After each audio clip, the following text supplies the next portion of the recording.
Kalau menjadi orang yang baik saja itu lebih ringan para hadirin. Contoh, kalau kita ingin menjadi orang yang baik, cukup kita jalankan kewajiban Allah. Semakin ingin menjadi tambah baik, tambah dengan yang sunnah, tinggalkan kemaksiatan, maka Anda disebut dengan orang yang baik. Tapi untuk menjadi yang lebih baik lagi, yaitu menebar kebaikan, itu yang sulit. Saat ini ada seorang ayah yang ahli salat, tapi untuk merubah anaknya satu saja untuk menjadi ahli salat seperti dia, susah. Mungkin di saat dia mengajak anaknya, oh ternyata anaknya itu melawan, ternyata anaknya itu justru malah membentak, kurang ajar. Dia punya keluarga ahli salat, ternyata tetangganya tidak salat. Kemudian dia ingin mengajak kepada tetangganya, oh di situ penuh dengan rintangan. Sehingga muncul ucapan-ucapan yang seringkali muncul daripada orang-orang yang mereka jauh dari hidayah Allah. Di saat diajak untuk berbuat kebaikan, sudah kamu tidak usah ngurusi saya, kamu tidak usah pikirkan sholat saya, kamu mau sholat saja, tidak usah pikirkan saya. Sehingga menjadi orang yang muhsin itu berat, tapi pahalanya besar, dan itu sebuah kewajiban, bukan sebuah pilihan. Maka mari kita menjadi pejuang-pejuang dakwahnya Nabi besar Muhammad. Ajak dan suarakan terus, ajak orang sebanyak mungkin untuk bisa menghadiri majelis-majelis mulia. Tidak hanya di majelis Ahad pagi, dimanapun majelisnya, majelisnya para ulama ahli sunnati wal jamaah, ayo kita bawa. Hari ini kita datang sendiri, besok kita datang berdua. Hari ini kita datang berdua, besok ayo ajak lagi, lebih banyak lagi.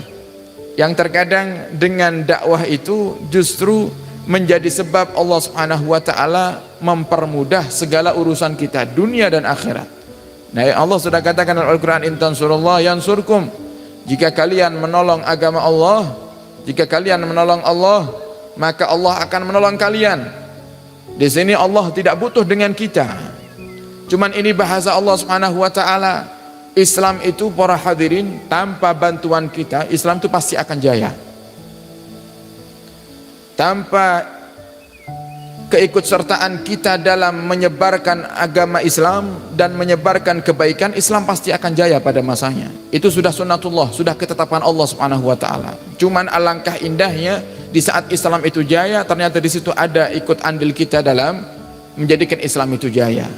Maka sungguh mulia orang-orang yang bisa berjuang di jalan Allah Subhanahu wa taala, orang-orang bisa menjadi juru dakwahnya Nabi besar Muhammad sallallahu alaihi wasallam, yang dikatakan oleh Ali bin Muhammad Al-Habsyi, tidak ada suatu hal yang lebih besar menjadikan hati Nabi itu gembira melebihi daripada ikut andil dalam memperjuangkan dakwah Nabi besar Muhammad sallallahu alaihi wasallam. Yang punya ilmu dakwah dengan ilmunya, yang punya jabatan dengan jabatannya, yang punya harta dengan hartanya, yang punya ide dengan ide pikirannya, yang tidak mampu ke semua itu, maka minimal kita ikut andil dalam perjuangan dakwah Nabi dengan doa-doa kita. Minta sama Allah agar Allah permudah segala urusan majelis-majelis ilmu, urusan para ulama, para kiai dalam mereka mengembangkan dakwah Nabi besar Muhammad sallallahu alaihi wasallam. Semoga Allah jadikan kita semuanya termasuk orang-orang yang semangat dalam berjuang melanjutkan lisan Nabi besar Muhammad sallallahu alaihi wasallam. Amin ya rabbal alamin. Kita lanjutkan kajian dalam kitab Riyadhus Shalihin. Kita sampai di bab tahrimid dzulmi wal amri biraddil madzalim. Bab keharaman dari berbuat kezaliman. Hadis riwayat Sayyidina Abdullah ibn Umar. Sayyidina Abdullah ibn Umar Ibnul Khattab, yang dikenal dengan sahabat Ibnu Umar, seorang sahabat yang zuhud, tidak cinta dunia, tidak cinta jabatan. Sehingga pernah diriwayatkan ada seorang sahabat yang mendapati Sayyidina Abdullah bin Umar dalam keadaan sujud di hadapan Ka'bah, dan terdengar suara dari sujudnya Sayyidina Umar itu. Dia mengatakan, ya Allah, tidaklah aku mencegah diriku untuk berkumpul dengan mereka orang-orang Quraisy kecuali hanya karena takut kepadamu ya Rabb. Tidaklah aku ini berkumpul dengan manusia, aku mencegah diriku untuk berkumpul dengan manusia kecuali karena takut padamu ya Allah. Saking zuhudnya itu Abdullah bin Umar, sampai ngumpul orang itu dihindari, kecuali untuk kebaikan. Jadi tidak pernah ngumpul orang untuk selain kebaikan, itu tidak pernah. Ngumpul orang, ngumpul kawan, ngumpul sahabat, semuanya lillah. Tidak ada ngumpulnya yang karena dunia, itu tidak ada. Sehingga Sayyidina Abdullah bin Umar ini termasuk juga salah satu sahabat yang ahli sufah, yang tinggal di pelataran masjid Nabi kita Muhammad sallallahu alaihi wasallam. Jadi hidupnya di masjid. Hidupnya ahli sufah itu termasuk kalangan sahabat-sahabat yang mereka tidak cinta dunia, mereka fokus beribadah kepada Allah Subhanahu wa taala, yang tinggal dekat dengan Nabi. Dan Abdullah bin Umar ini dikenal dengan sahabat yang penyabar dan ibadahnya yang begitu luar biasa. Ada sini kita baca satu riwayat hadis daripada Sayyidina Abdullah bin Umar terkait dengan kezaliman. Qala, beliau berkata, kunna natahaddasu an hajjatil wada. Pernah suatu hari di bulan Dzulhijjah, di bulan haji, kami itu berbincang-bincang dengan para sahabat terkait hajjatul wada. Jadi kami heran, apa itu hajjatul wada? Apa itu haji wada? Haji wada. Para sahabat bingung semuanya. Apa yang dimaksud dengan hajjatul wada? Haji wada. Wada itu perpisahan. Haji perpisahan. Nah, mereka tidak nyantol.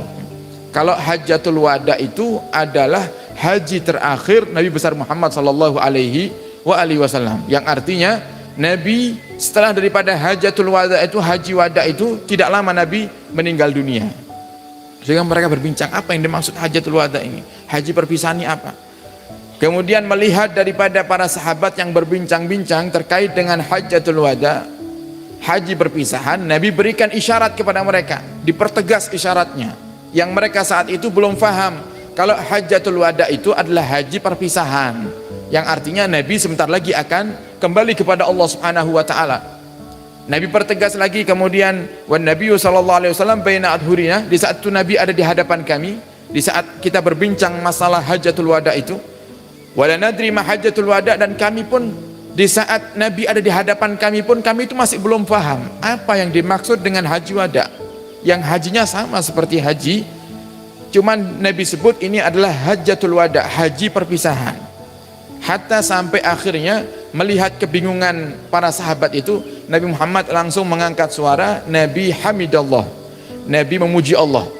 Jadi seakan-akan Nabi ingin memulai sebuah nasihat, kemudian Nabi mulai dengan mukaddimah alhamdulillah, Nabi angkat suaranya.